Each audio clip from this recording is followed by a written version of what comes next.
This is the last CEO of Yahoo, and if you don't know him, you probably know his most famous project.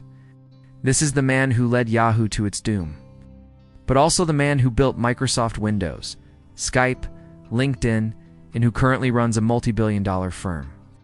So here's the question. Was Satya Nadella the last CEO of Yahoo? Or was he simply the CEO of Yahoo when it was already too late? You see, Yahoo could have been one of the biggest companies of all time. Once worth over $125 billion, Yahoo could have been bigger than Google, Facebook, even Amazon. But today, it's a shadow of what it was. In fact, you can get Yahoo Finance data in the Google Finance app. Yahoo Answers still exists, somehow, but that's it. So how did one of the most valuable internet companies implode? How did Yahoo die? Well, this is the rise and fall of Yahoo, and the life lessons inside this story might change how you chase success. Alright, so let's start with humble beginnings. In 1994, two Stanford students, Jerry Yang and David Filo, created Yahoo as a directory of websites. Back then, the internet was chaos. Yahoo organized it, and the world loved it. In fact, Yahoo was the first website to ever reach 1 million users. And by the late 90s, Yahoo was the king of the internet. They grew into everything: email, news, search, even media. At their peak, millions of people logged into Yahoo every day.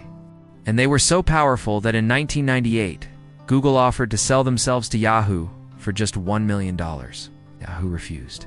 Imagine that. Someone offers to buy your company for $1 million, and you say no. I don't think Jerry and David understood how big of a missed opportunity that was. Then in 2002, Yahoo had another chance. This time Google was up for sale again, but this time for $5 billion. Still, Yahoo said no. In fact, Yahoo could have bought Facebook for $1 billion back in 2006. Again, they walked away.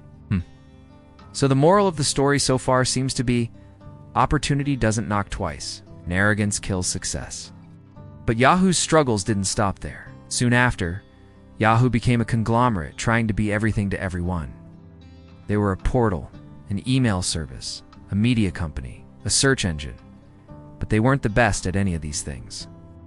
Google dominated search, Facebook dominated social, YouTube dominated video. Yahoo spread itself too thin and started to fade. And that brings us to our next life lesson. Focus. If you try to do everything, you end up doing nothing great. You have to pick your battles carefully and double down on what you're good at. Otherwise, you risk becoming average at best. Right, moving on. By the mid-2000s, Yahoo lost its focus, and with that, their revenue and profits started to decline. And to fix this, they brought in a new CEO, Terry Semel. He tried to focus Yahoo on two key areas: search and display ads. But it was too little too late. Google had already taken over search. Yahoo was becoming a dying giant. And this reminds me of a quote: "The bigger you are, the harder you fall." But honestly, that's not even Yahoo's biggest mistake. Because between 2007 and 2012, Yahoo went through 6 different CEOs. Each of them had a different strategy, so employees never knew what to work on. There was no clear vision. There was no bold innovation. All they had was declining revenue and stock prices. And this leads us to our next life lesson. Leadership without clarity destroys even giants. And speaking of that, Yahoo tried to make a comeback by buying other companies like the popular blog platform Tumblr for $1.1 billion. But that acquisition turned out to be a total disaster. Under Yahoo's management, Tumblr's revenue and user base plummeted. It became a cautionary tale of how not to run a business. And soon enough, Yahoo's own demise became a cautionary tale as well.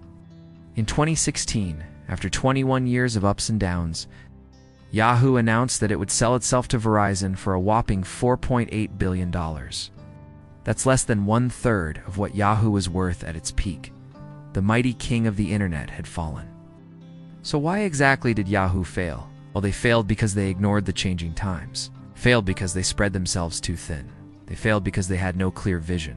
Failed because of lack of focus. And they failed because they thought their past success guaranteed their future. But that's not how the world works.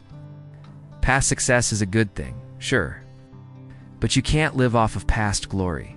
Not the companies, not you. You have to keep innovating, keep adapting, keep evolving. Otherwise, you will become obsolete. Frankly, that's not an option if you want to win long term. That's it for today. Yahoo might be a cautionary tale, but you don't have to be. Your success story is still being written. Make sure you don't waste it. All right, that's all I got. See you next time.